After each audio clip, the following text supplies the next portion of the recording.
नमस्कार साथियों, मेरा नाम है आर.के. सिंह। संस्कृति आईएएस के यूट्यूब चैनल पर एक बार फिर से आप सभी का स्वागत है। आज के एपिसोड में हम जिस विषय की चर्चा करने वाले हैं, ये विषय जुड़ता है आपके अंतर्राष्ट्रीय संबंधों से और विषय है इजरायल ने 100 से भी अधिक फाइटर जेट प्लेन से ईरान के ऊपर एक बड़ा हमला बोल दिया है और इसी कारण से आज ये मामला पूरे देश दुनिया में चर्चा का विषय बना हुआ है और ये कहा जा रहा है कि आने वाले समय में ये जो हमला है ये कौन सा रूप धारण करेगा।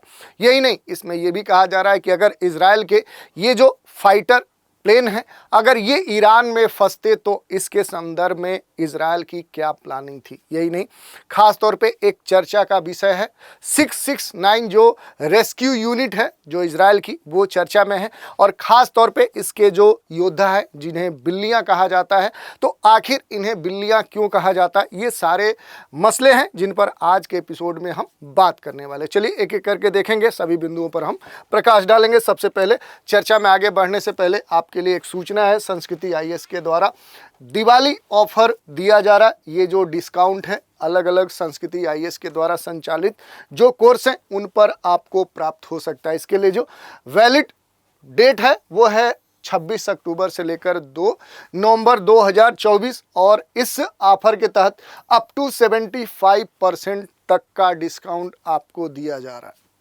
इसमें शामिल जो कोर्स है यूपीएससी फाउंडेशन जो कोर्स है जो प्रीलिम्स और मेंस को ध्यान में रखते हुए संचालित किया जाता है, इस पर 50% की छूट आपको प्राप्त हो सकती है। इसमें महत्वपूर्ण बात है कि इसमें सीसैट जो कोर्स है ये पूरी तरह से निःशुल्क है और इसके लिए जो निर्धारित फीस है वो 1,20,000 है, जो कि डिस्काउंट के बाद आपको मात्र 60,000 यानी 60,000 में प्राप्त हो सकती है। इसके अलावा जो यूपीपीएससी फाउंडेशन कोर्स है इस पर आपको 70% तक की छूट प्राप्त होती है निर्धारित फीस में। डिस्काउंट के बाद ये जो कोर्स है अब आपको मात्र 30,000 में प्राप्त हो सकता है।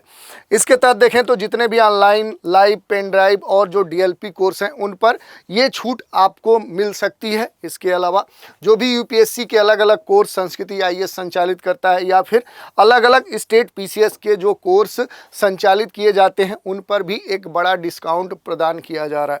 अगर आप इच्छुक हैं, अधिक जानकारी चाहते हैं तो नीचे दिए गए नंबर 9555124124 पर संपर्क कर सकते हैं या फिर संस्कृति आईएएस की जो वेबसाइट है sanskrithies.com यहाँ विजिट करके संबंधित जो जानकारी है उसे भी प्राप्त कर सकते हैं। चलिए अब थोड़ा सा चर्चा का जो विषय है उस पर हम बात कर लेते हैं। इजरायल ने 100 से भी अधिक जो फाइटर जेट प्लेन है F-35 इनसे ईरान के ऊपर अटैक कर दिया है और ये कहा जा रहा है कि अब इजरायल ने अपना बदला ले लिया है। लेकिन अब मामला बड़ा ही पेचीदा हो चुका है और ये कहा जा रहा है अगर इजरायल ने इस स्तर पे अटैक किया तो इसमें कई सारे प्रश्न उठते हैं कि आखिर इजरायल की मंशा क्या है। क्या इजरायल ने अमेरिका के सह पर पश्चिमी देशों के अनुमति के बाद इस तरह के बड़े अटैक की प्लानिंग की थी। इस अटैक में ये भी कहा जा रहा है कि अगर इजरायल के प्लेन ईरान में फंस जाते तो आखिर इजरायल की क्या इसके लिए प्लानिंग थी, बी प्लान क्या था। ये बहुत सारे प्रश्न हैं और ये भी कहा जा रहा है कि आने वाले समय में इजरायल का जो ये कदम है ये कौन सा रुख अख्तियार करेगा। आने वाले समय में जो अगला कह सकते हैं कि एक तरह से वार जो छिड़ने के संदेश या कह सकते हैं जो एक तरह से देखा जा रहा है कि आने वाले समय में ये जो दोनों देशों के बीच में जो संघर्ष है, जो तनाव है, इस तरह के जो अटैक हैं ये कोई बड़ा रूप लेने वाले हैं। ये एक मुद्दा है और इसकी चर्चा देश दुनिया में बड़े स्तर पे हो रही है। थोड़ा सा इस मामले से जुड़े हुए जो महत्वपूर्ण बिंदु हैं उन पर भी हम चर्चा करते हैं। तो इजरायल ने सबसे पहले सीरिया में रडार ठिकानों पर हमला किया, सीरिया को कह सकते हैं टारगेट किया। इसके बाद इजरायल ने ईरान की राजधानी जो तेहरान है, इलम, खुजिस्तान और रणनीतिक जो शहर थे ईरान के, खास तौर पे करज, वहां पर बड़े स्तर पे इस प्रकार के फाइटर जेट से अटैक किया। ईरान ने माना है कि इजरायली हमलों ने इलम, खुजिस्तान और तेहरान प्रांतों में बड़े स्तर पे जो उसके कह सकते हैं रणनीतिक जो स्थल है उनको क्षति पहुंचाई है। इससे सीमित नुकसान हुआ है, ये ईरान का कहना है। लेकिन अब आने वाले समय में देखना है कि आखिर वास्तव में ये मामला है क्या, कितना यहाँ पर नुकसान हुआ है। इस हमले के बाद स्थितियों पर अमेरिका भी बारीकी से नज़र रखे हुए है, क्योंकि यहाँ पर देखें तो दोनों देशों के बीच में एक तरह से इजराइल के पक्ष में अमेरिका खड़ा है और एक तरह से केंद्रीय भूमिका में है। इजराइल जो डिफेंस फोर्स है IDF, इसने दावा किया है कि ईरान की क्षमताओं को कम करने के मकसद से ये ऑपरेशन संचालित किया गया था और ईरान के जो सैन्य ठिकाने हैं उन्हीं को टारगेट किया गया था। संघर्ष को बड़े पैमाने पर फैलने से रोकने के लिए ईरान के परमाणु और तेल जो सुविधाएं हैं, तेल के जो महत्वपूर्ण कह सकते हैं स्थल है, उनको खास तौर पे देखें तो एक तरह से उनको टारगेट तो किया गया था, लेकिन ये जो हमला किया गया था ये मूल रूप से दूर से हमला किया गया था। तो एक तरह से ये महत्वपूर्ण बात है। ईरान या उसके जो प्रॉक्सी हैं उनकी ओर से जवाबी कार्रवाई की आशंका को लेकर इजराइल पहले से ही देखें तो हाई अलर्ट है, क्योंकि जो ईरान है वो पहले से ही ये लगातार कहता है कि हम कहीं से भी कम नहीं है और जवाबी कार्रवाई हम करेंगे। तो अगर इजराइल के तरफ से इतने बड़े स्तर पे अगर कोई हमला हुआ है तो ये निश्चित है कि ईरान शांत नहीं बैठने वाला है। और इसी को ध्यान में रखते हुए जो इजराइल है ये अपने सभी जो रक्षा तंत्र है उन्हें हाई अलर्ट पे रखा हुआ है। थोड़ा सा बात कर लेते हैं। 100 से ज़्यादा जो फाइटर जेट हैं F-35, इनसे हमले किए गए हैं। तो इजराइल ने ईरान पर 100 से ज़्यादा अत्याधुनिक जो आदिर स्टील्थ फाइटर जेट है F-35, इनका इस्तेमाल किया है ईरान पर अटैक करने के लिए। इसमें अगर बात करें तो 2000 किलोमीटर की यात्रा कर ईरान में एक तरह से देखें तो अव्यवस्था फैलाई गई है, डर का माहौल बना दिया है इजराइल ने। और सीरिया में रडार के जो ठिकाने हैं उस पर इजराइल के शुरुआती हमले का जो मकसद था वो ईरान की रडार की जो क्षमताएं हैं उनको ध्वस्त करना है। तो ये एक तरह से स्ट्रेटजी कही जा सकती है जो इजराइल है। यही नहीं, रडार और वायु रक्षा प्रणाली पर हमला करने के बाद ईरान के जो सैन्य ठिकाने हैं उन पर भीषण हमलों का अब रास्ता एक तरह से साफ हो चुका है, क्योंकि ईरान को इजराइल की योजनाओं को लेकर सावधान होने या किसी तरह की जो तैयारी है वो मौका उसे नहीं मिल पाएगा। इजराइल के जो रक्षा मंत्री हैं योआव गैलेंट और जो IDF chief of staff lieutenant general Herzi Halevi हैं, खुद किया इन्होंने वायुसेना के बंकर से ईरान में ऑपरेशन का नेतृत्व किया। तो ये आप समझ सकते हैं कि कैसे इसके जो शीर्ष अधिकारी इजराइल के थे वो इस ऑपरेशन को रेगुलेट कर रहे थे। इजराइल अब ईरान, इराक, यमन, सीरिया और लेबनान से संभावित जो प्रतिक्रियाएं हैं उस पर बारीकी से नज़र रखे हुए है। यानी ईरान और जो भी सहयोगी देश हैं उनके द्वारा अगर कोई प्रतिक्रिया दी जाती है, अगर कोई ऐसी घटना होती है तो उसके लिए इजराइल पूरी तरह से अलर्ट है। अगर फंसते फाइटर जेट इजराइल F-35 के तो आखिर इजराइल क्या करता है, ये एक महत्वपूर्ण प्रश्न है।